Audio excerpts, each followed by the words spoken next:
Hello, welcome. I'm glad you're here. And welcome to Middle Grade Monday. This is a bag of middle grade books from the library. I want to read all of them, but I want to go through some of these books. Now, some of them you may have seen in my 26 books to read in 2026 because some of them are included. But let's go through. This is just middle grade, by the way, not anything else. I have another bag with just as many books over there. I have issues. I'm sorry. I really do. I have issues. We're going to start off with and I'm going to try and remember to say the author's names. I won't always. I just know me. I'm going to start off with a bang because you can't go wrong with Kwame Alexander, The Door of No Return. It is a book in verse. A lot of these will be books in verse. Kwame Alexander, Door of No Return, is about the Ashanti people in what is now modern-day Ghana. Looking forward to that. Pie in the Sky by Remy Lay, I think, is a book that I heard about in the book Finally Seen. It's a book the character there's a book Finally Seen in which the character has read Pie in the Sky and she loved it. She passed it around to all her friends. So I put it on hold. It's super cute. It has lots of artwork. It's kind of a good book that bridges between graphic novel and straight up novel because it has lots of artwork, lots of pictures, and some full page graphic novel type. So very, very good transition book if you want to think of it that way. It's about these boys who they have lost their father. The father was about to open a bakery, so they're going to go through and make all of his recipes, and it just sounds like it's going to be meaningful. A Song for You and I by Kay O'Neill. This is a graphic novel, and it says, being a ranger means adventure, action, and protecting the weak. But who protects the ranger when they lose their way? Well, that's about all I know about it. The Trouble with Heroes by Kate Messner is also a book in verse. It's a boy who's caught vandalizing a cemetery, and in particular, the headstone of a famous hiker. And the daughter of this famous woman has offered to not press charges if he will climb the Adirondacks, the 46 Adirondack high peaks in a single summer, taking the mother's dog with him. And that just sounds like it's going to be a meaningful book. Isabel in Bloom by May Respicchio. I just love this cover. I had this checked out from the library back in April, and I meant to read it. Also a book in verse, so a super quick read. Just never got to it and didn't want to hold on to it. It was new, I think, at the time. She is new to the country. She's from the Philippines, and it sounds like she really misses her grandparents, and she brings a little bit of her home from Philippines to her school. The school has like a garden that has been abandoned, and it looks like she's going to bring it back to life. There's a mention of school clubs. That's really all I remember about it. Toothiana, the Queen of the Tooth Fairy Armies by William Joyce. This is book 3 in a series. The series, I believe, is 5 books, is what will become the movie Guardians about Jack Frost. And I can't wait to watch the movie after I've finished the series. So this is book 3. I read book 1 years ago. I read book 2 a couple months ago. It's super cute. It's got a few pictures. It's lots of white space, so not threatening. Should be a quick read. Toothiana. I've had this book a couple of times and I returned it because I knew I wasn't going to get to it, but I really want to get to it. It's Splinter and Ash by, I don't know how to say her name. I'll put it up on the screen. And I like the beginning. It says, a kingdom's fate is often decided by coincidence and happenstance, small decisions and chance meetings. A princess named Ash crosses paths with a squire named Splinter, for example. If they had never met, their kingdom would have remained unchanged, but that's not what happened. That just sounds really good. I can't wait. Oh, okay. I know absolutely nothing about this book. I picked it up purely based on the cover and the title, which is How to Talk to Your Succulents by Zoe Persico. It's a graphic novel, and I talk to my succulents. So there you go. I was sold right there.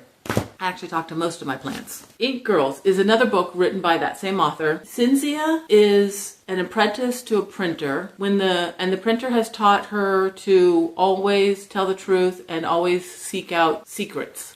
Secrets don't stay hidden forever, and to always tell the truth. While the printer gets thrown in jail for telling such truths, Cynthia wants to continue on with the printing and gets help from the heir to the throne. So that sounds good. Lisa Phipps and Then Boom. This is a boy who really into superheroes and comic books. And the reason it's titled And Then Boom is because when the odds are stacked against them, the superheroes, they somehow survive. In his life, his mom doesn't always stick around. She gets an itch, she takes off. And so school is almost out for the year, which means no more free lunch. And grandmother doesn't have enough money for luxuries like, electricity. And so he's a little bit worried about what the summer's going to be like. See, some of these books, even though these are all middle grade, good stories. Tide Song by Wendy Sue, I don't never known how to pronounce that. She has magic and isn't learning how to use it. So she gets sent to live with her great aunt and her cousin, who seem to only want to give her chores. And so she goes off on her own and tries to use her magic, and somehow she affects a water dragon.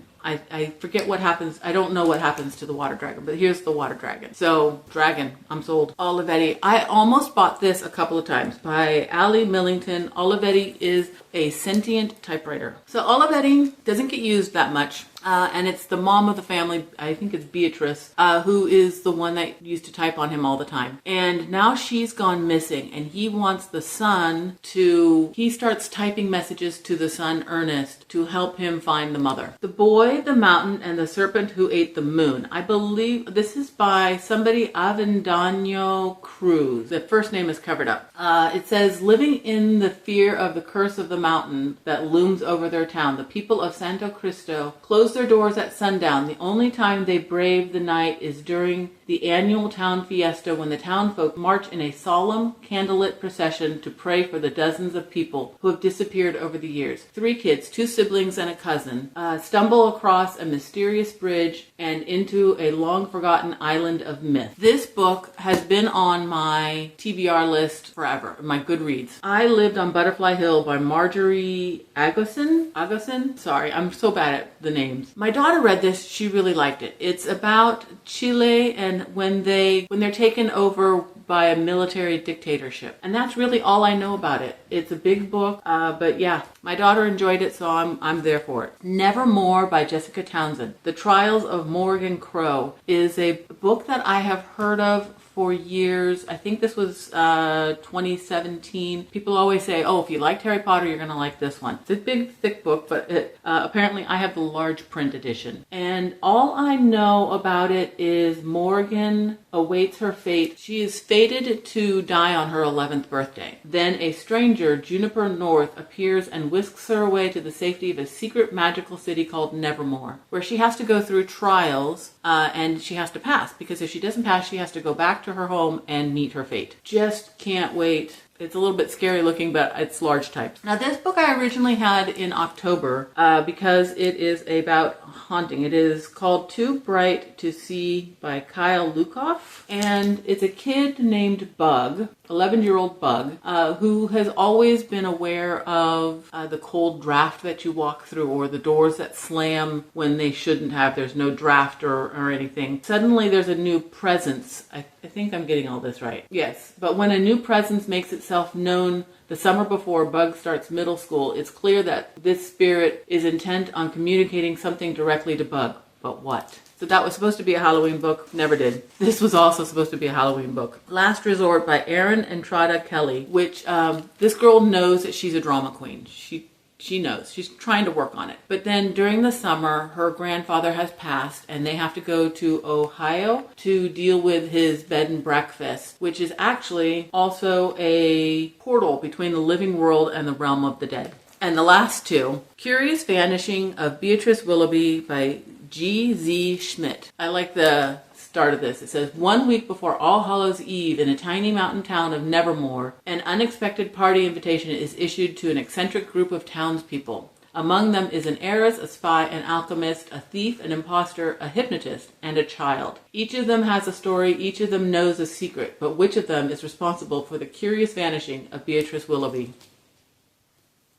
That would have been a good Halloween one. And the last one of my, I think there's 19 in here, I didn't count, middle grade library book haul, The Voyage of Frostheart, Jamie Littler. I first started hearing about Frostheart from our UK booktubers, and theirs is just called Frostheart. So when I started looking for it in the US, I couldn't find it. But this apparently is the equivalent. It just sounds cute. It says, ever since his parents disappeared in the snowy expanse beyond their town, Ash has known he doesn't belong among the Fera. He's, well, different. But when a hidden magic bursts out of him and changes his life forever, his quest for his parents becomes even more urgent. Enter the Frostheart, a snow-worthy sleigh captained by a peg-legged walrus. A peg-legged walrus. I'm sold right there. So it looks super cute. Lots of pictures, fast reading, and everyone that I've heard only a few. I've only heard a few people talking about it, but they liked it. I can't wait. And that is my middle grade library book haul. If there are any of these that you think I need to prioritize, let me know. Some of these are on my 26 and 26, so I'm going to prioritize them anyway. Thank you for hanging out with me. I really appreciate it. I'll see you next time. Bye.